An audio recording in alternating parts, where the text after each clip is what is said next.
তিনি মুক্তভাবে প্রবাহিত করেন দুই দরিয়া, যারা পরস্পর মিলিত হয়ে থাকে।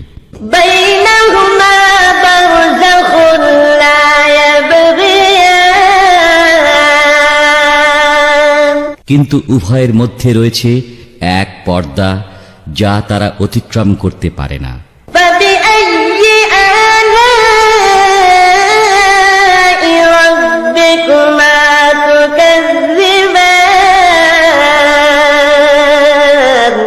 অতএব তোমরা উভয়ে তোমাদের রবের কোন কোন নিয়ামত অস্বীকার করবে?